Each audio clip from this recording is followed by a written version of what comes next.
total cost. As you can see, total fixed cost is the horizontal straight line. Shall we say this is 100? So, regardless with the level of output, your total fixed cost is still the same.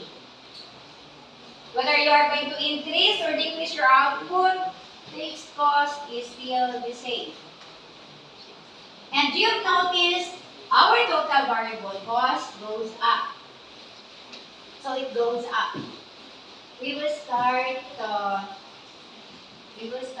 0. Or we can split it. Now, total variable cost starts from 0.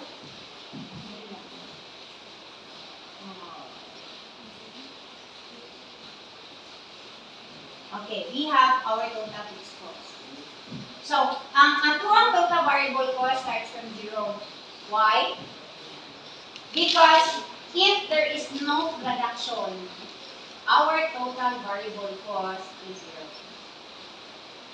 But there is a value of total fixed cost. Even if production is 0, total fixed cost is still 100.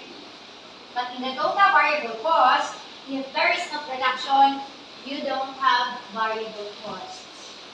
And as you keep on increasing your output, ang atong total variable cost will also increase. Unlike for total fixed cost, our total fixed cost is a horizontal straight line. Simply because regardless of the level of output, our total fixed cost is still the same. Now, our total cost is above total variable cost because in between here is our total fixed cost. So we arrive at the total variable cost, our total cost is equal to our total fixed cost plus total variable cost. So this is the behavior of the total cost. And it is easy to determine if there is profit and loss using the total cost curve. So this is how we determine the revenue, or to determine whether there is profit or there is loss based on this symbols. The intersection point between your total revenue, where your total revenue is equal to your total cost. Gets? So your total revenue and your total cost intersect. Shall we say this is Q sub O and this is Q sub 1. So producing units from 0 to Q sub O, there is break-even.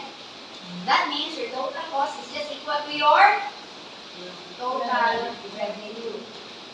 So, producing Q sub O, the firm is just break-even. And the firm continues to increase production. When the firm produces Q sub 1, still, the firm will be able to experience break-even. This is very important to determine or to help the managers as to when are they going to increase our production. Between Q sub O to Q sub 1, there is what? Between Q sub O and Q sub 1. If you're going to produce output between Q sub O or Q sub 1, there is what? Profit plus break-even. Break-even. Break-even. Between producing, shall we say, you're going to produce Q sub 2. Is there break-even or profit or normal profit or there is a loss? Profit. Okay. So that means producing Q sub O to Q sub 1, there is profit. The firm can produce any output between Q sub O to Q sub 1. However, it should not be output Q sub O to Q sub 1. Why? Because the total cost is just equal to the total revenue.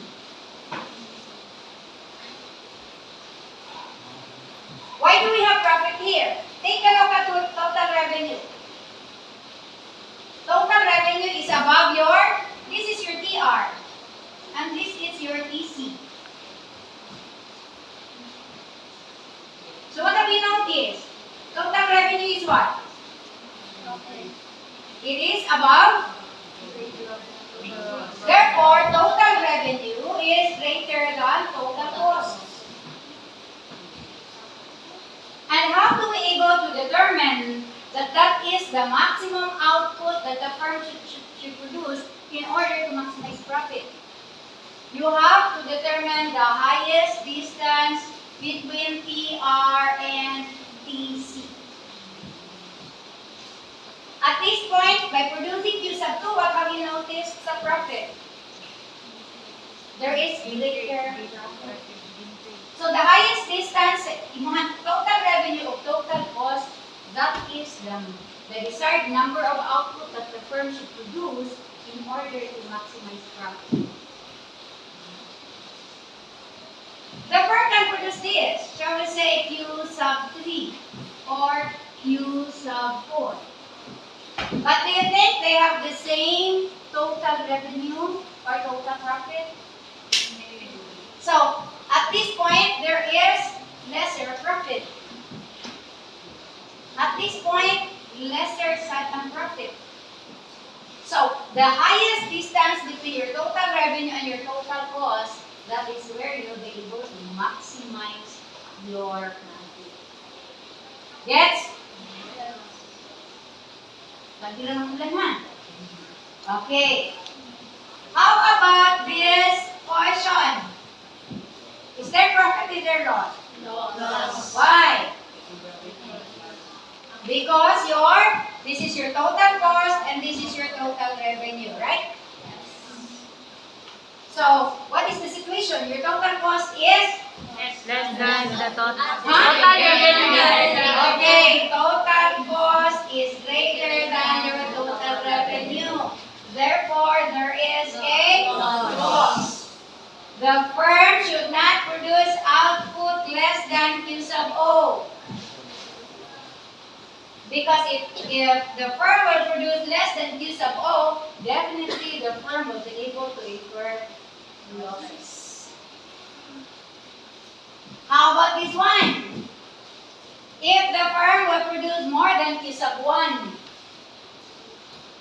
or the firm will increase its production more than Q sub 1 unit, there is? Okay, there is still a loss because your total cost is greater than your total revenue. Therefore, the firm should not produce output more than